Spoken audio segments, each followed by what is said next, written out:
nanalo kahapon ng tig 15,000 pesos plus tig 5 SOS. Dalawa yan, Poleng. Ang una ay taga Limay, Bataan.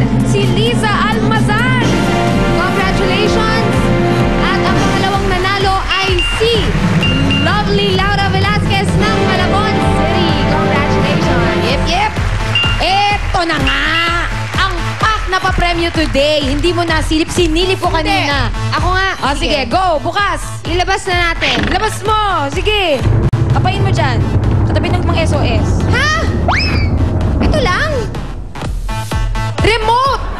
Remote control lang?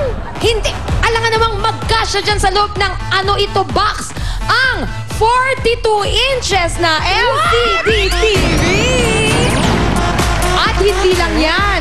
Meron pa siyang home theater system para kumpleto at masarap ang panonood.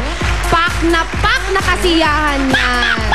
Ito lang ang kailangan nyo gawin. I-text nyo lang ang EB space pack / name and address at ipadala yan sa mga number na nakikita nyo sa inyong screen. Oh, text ng mga Dapper Cats. Ang laking TV niyan. Ang ganda pa. Tapos meron pa kayong 5 SOS. Oh. Yan ang maganda. Kaya antayin lang ang tawag namin kung kayo na ang panalo nitong aming papremyo today. At gusto namin batiin ng happy birthday si RJ Hatulan, si Des Marcelo, si Den Viana, si Justin De La Cruz, Sheila Lacro, and Danny Apostol. Happy birthday! And thank you, Wade, for my shoes. Thank you. At dito day, Mare. At kayo rin, mga Dapper Cats dito sa studio, sa bahay, sa Facebook, at sa Twitter followers namin. Naway nag-enjoy din kayo today. Maraming salamat po.